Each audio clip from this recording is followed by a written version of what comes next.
इस कहानी की शुरुआत में सिएटल शहर से बाहर सुनसान जगह पर एक घर को दिखाया जाता है, जिस घर में दो लड़कियां होती हैं। एक का नाम केटी और दूसरी का नाम बीका होता है। बीका केटी को उस श्रापित टेप के बारे में बताती है जिसके बारे में पूरा शहर जानता है। वो बताती है कि जो भी उस टेप को देखता है उसकी 7 दिनों में मौत हो जाती है। केटी बताती है कि उस टेप को मैंने कुछ ही दिन पहले अपने बॉयफ्रेंड और उसकी 2 दोस्तों के साथ देखा था। अब रात को जब केटी अपनी मॉम से फोन पर बात कर रही होती है, तभी उसके कमरे का टीवी अपने आप ही चल जाता है। केटी को लगता है कि ये उसकी दोस्त बीका ने किया है, इसीलिए वो टीवी को बंद कर देती है।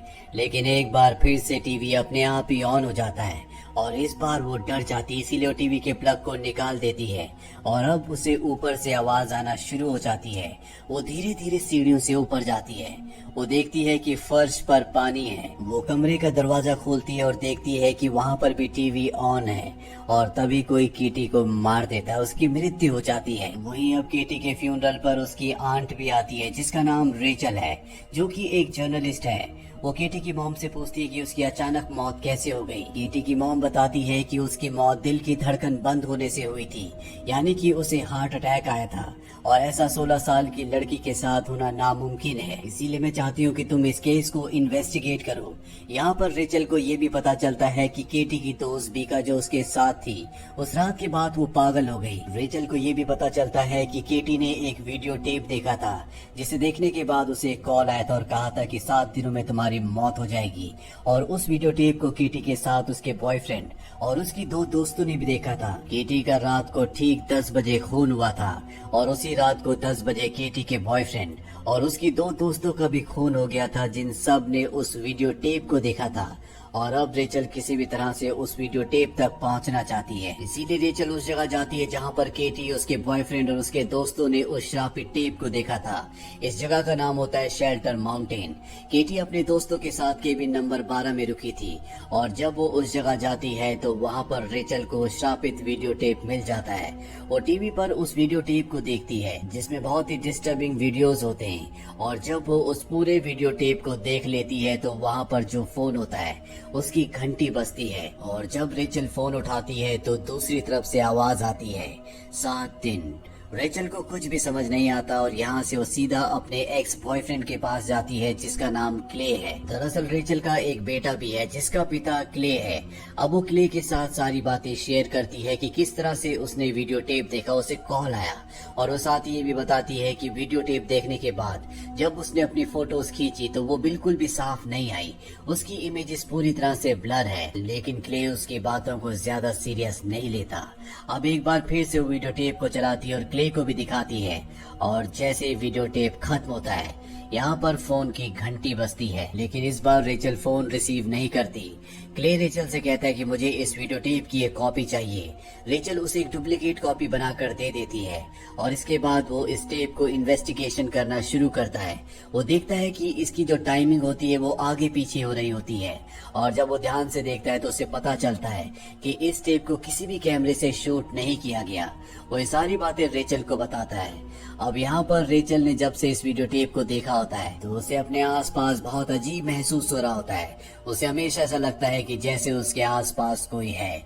इसके बाद वो मेंटल हॉस्पिटल में बीका से मिलने के लिए जाती है और उससे पूछती है कि उस रात को क्या हुआ था। वो रेचल से कहती है कि 4 दिनों बाद तुम्हें सब कुछ पता चल जाएगा। दरअसल आज से 3 दिन पहले ही रेचल ने उस वीडियो टेप को देखा था और 4 दिन बाद 7 दिन हो जाएंगे। अब यहाँ से रेचल निकल जाती है और एक बार फिर से टेप को इन्वेस्टिगेट करना शुरू करती है, जहाँ पर उसे एक लाइट हाउस और एक फोटो दिखता है और उस फोटो में वो लड़की भी होती है जिसका वीडियो उसने टेप के अंदर देखा था। इस लड़की का नाम होता है एना मॉर्गन, जो घोड़ों को पाला करती थी, लेकिन अचानक से एक दिन उसके घोड़े अपने आप को पानी में डुबाकर मारने लगे। इसके बाद एना मॉर्गन ने भी अपनी जान ले ली। अब रात को जब रेचल सो रही होती है तभी उसे एक सपना आता है जिसमें वो एक लंबे लंबे बाल वाली लड़की को देखती है जो उसका हाथ पकड़ लेती है, जिससे उसका हाथ जल जाता है और तभी रेचल की आंख खुल जाती है और वो देखती है कि असल में भी उसका हाथ उसी जगह से जल चुका है जिस जगह से उस लड़की ने उसका हाथ सपने में पकड़ा था, जिस लड़की का उसने सपना देखा होता है। दरअसल रेचल का बेटा उस लड़की के स्केचेस पिछले कई दिनों से बना रहा होता है, लेकिन रेचल को यहाँ पर कुछ भी समझ नहीं आता कि उसके साथ क्या हो रहा है। और जब वो कमरे से बाहर जाती है तो वो देखती है कि उसके बेटे ने भी उस वीडियो टेप को देख लिया है। और तभी फोन की घंटी बजती है। रेचल फोन उठाती है और चिल्लाना शुरू कर देती है, लेकिन दूसरी तरफ उसका एक्स बॉयफ्रेंड क्ले होता है जो रेचल को बताता है कि उसकी तस्वीरें भी अब सही नहीं आ रही। उसकी तस्वीरों में उसका चेहरा बिगड़ा हुआ आ रहा है जैसा कि रेचल का आ रहा था। रेचल अब तय करती है कि वो उस जगह जाएगी जहाँ पर एना मॉर्गन रहा करती थी। और जब वो फेरी से उस जगह जा रही होती है तो फेरी में एक घोड़ा भी होता है जो रेचल को देखकर पानी में कूद जाता है और अपनी जान दे देता है। इसके बाद रेचल उस जगह पहुंच जाती है जहाँ पर एना रहा करती थी। वहाँ पर अब उसका पति रहता है। रेचल को यहाँ पर वो मिरर भी दिखता है जो उसे एना के साथ वीडियो टेप में दिखा था। वो एना के पति से एना के बारे में पूछना चाहती है, लेकिन वो उसे कुछ भी बताने से मना कर देता है। इसके बाद रेचल बाहर आकर अपने बेटे को कॉल करती है और उसका बेटा उसे बताता है कि मैं जो भी स्केचेस बनाता हूँ वो समारा मुझसे बनवाती है। समारा को घोड़े बिल्कुल भी पसंद नहीं है, लेकिन रेचल को नहीं पता कि समारा कौन है। इसके बाद रेचल यहाँ के साइकेट्रिक हॉस्पिटल में जाती है और उस डॉक्टर से मिलती है जिसने एना का इलाज किया था। वो डॉक्टर बताती है कि एना और उसके पति ने एक लड़की को अडॉप्ट किया था जिसका नाम समारा था। समारा के आने के बाद ही एना के घोड़े अपने आप को पानी में डुबाकर मार दिया करते थे और उसी के बाद एना की दिमागी हालत खराब हुई। और अब रेचल एक बार फिर से एना के घर जाती है जहाँ पर उसका पति नहीं होता। और जब वो घर की तलाशी लेती है तो वहाँ पर उसे एक वीडियो टेप मिलता है। जब वो उस वीडियो टेप को प्ले करती है तो उसमें समारा होती है जिसके चेहरे के आगे उसके बाल होते हैं। और ये वही लड़की होती है जिसके विजन्स उसे सपने में आए थे, जिसने उसका हाथ पकड़ा था और उसका हाथ जल गया था। यहाँ पर रेचल को पता चलता है कि एना और उसके हस्बैंड को जब पता चला कि समारा की वजह से उनके घोड़े मर रहे हैं तो उन्हें शक हुआ कि समारा को कोई ना कोई मेंटल प्रॉब्लम है, इसीलिए उन्होंने उसे मेंटल हॉस्पिटल में एडमिट कर दिया था। और ये टेप उसी हॉस्पिटल का होता है जहाँ पर वो डॉक्टर के सामने एडमिट करती है कि उसके पेरेंट्स उससे ज्यादा घोड़ों से प्यार करते हैं, इसीलिए वो उन्हें नुकसान पहुंचाती है, ऐसे विजन्स दिखाती है जिनसे उन्हें परेशानी होती है। दरअसल समारा के पास ऐसी शक्ति होती है जिससे वो किसी को भी कैसे भी विजन्स दिखा सकती है। और उसने ऐसे विजन्स अपनी मॉम को यानी कि एना को दिखाए थे जिससे उसकी दिमागी हालत खराब होना शुरू हो गई थी। और इसके बाद एना और उसके पति ने उसे घोड़ों के अस्तबल के ऊपर सोने के लिए मजबूर किया।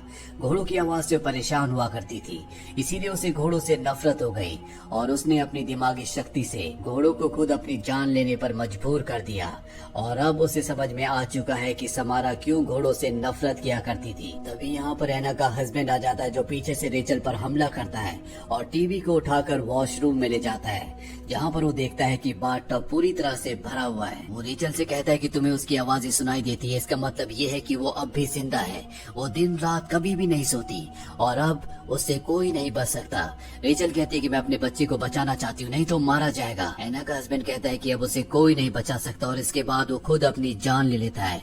तभी यहाँ पर रेचल का एक्स बॉयफ्रेंड क्ले आ जाता है जो उसे संभालता है। अब ये दोनों के दोनों घर के पास बने हुए अस्तबल में जाते हैं जहाँ पर एक लंबी सीढ़ी होती है और जब इस सीढ़ी से ऊपर जाते हैं तो वहाँ पर रहने की जगह होती है। दरअसल समारा की वजह से जब एना की मेंटल हालत खराब होना शुरू हो गई थी तो उसे यहीं पर रखा जाता था जहाँ पर वो घोड़ों की आवाज से बहुत ज्यादा डिस्टर्ब हुआ करती थी। इसीलिए उसने घोड़ों को विजन्स दिखाना शुरू कर दिया जिस वजह से घोड़ों ने पानी में डूबकर अपनी जान दे दी।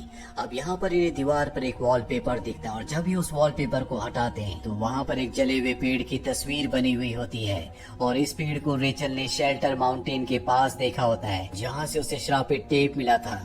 ये दोनों के दोनों समझ जाते हैं कि समारा का उस जगह से कोई न कोई कनेक्शन है।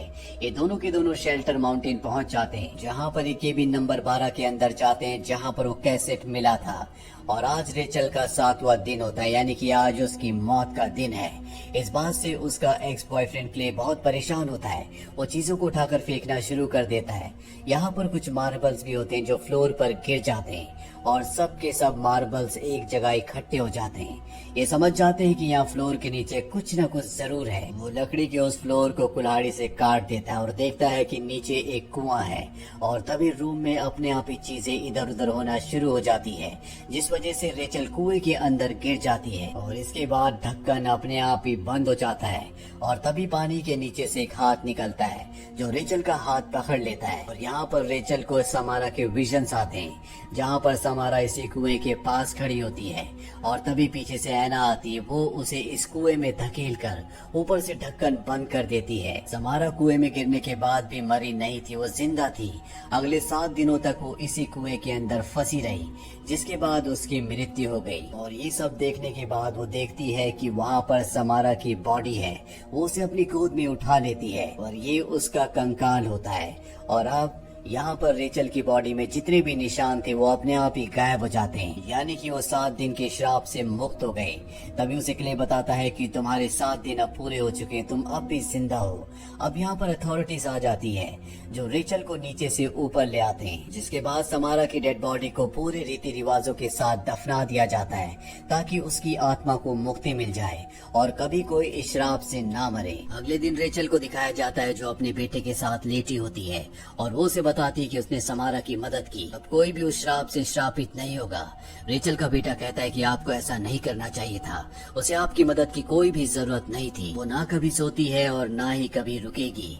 और इसके बाद रेचल के बेटे की नाक से खून निकलना शुरू हो जाता है। उसके हाथ में समारा की उंगलियों के निशान भी आ जाते हैं। रेचल समझ जाती है कि समारा अब भी इस दुनिया में एग्जिस्ट करती है, जिस बात से वो घबरा जाती है क्योंकि आज क्ले का 7वां दिन होता है। आज से 6 दिन पहले उसने उस वीडियो टेप को देखा था जो श्रापित है। क्ले अपने ऑफिस में होता है और जब वो अपने चाय के कप को उठाता है तो नीचे एक रिंग बन जाता है और तभी उसका टीवी अपने आप ही ऑन हो जाता है, जिसमें उसी कुएं को दिखाया जाता है जिस कुएं के अंदर समारा को धकेला गया था। समारा उस कुएं के अंदर से निकलती है और क्ले की तरफ बढ़ती है और अगले पल वो टीवी से बाहर आ जाती है और इसके बाद वो क्ले को मार देती है। अब यहाँ पर रेचल भी पहुंच जाती है और देखती है कि क्ले की मौत हो चुकी है। समारा क्ले की मौत से बहुत दुखी होती है और वापस घर अपने बेटे के पास आ जाती है। उसे समझ में नहीं आता कि समारा ने उसे क्यों नहीं मारा और तभी वो उस टेप की कॉपी देखती है जो उसने क्ले के लिए बनाई थी और वो समझ जाती है कि उसे समारा ने क्यों नहीं मारा, क्योंकि उसने टेप की एक कॉपी बनाई थी जो उसने क्ले को दी थी। यानी कि समारा की जो कहानी है उसने उसको और भी आगे बढ़ाया और जो भी ऐसा करेगा समारा उसे नहीं मारेगी। और अब क्योंकि उसके बेटे ने भी उस टेप को देखा इसीलिए वो श्रापित टेप की कॉपी अपने बेटे के हाथों से बनवाती है। पर उसका बेटा उससे पूछता है कि उसके साथ क्या होगा जो इस श्रापित टेप को देखेगा, लेकिन समारा उसकी बात का कोई भी जवाब नहीं देती। बस वो सिर्फ अपने बेटे की जान बचाना चाहती है। इस फिल्म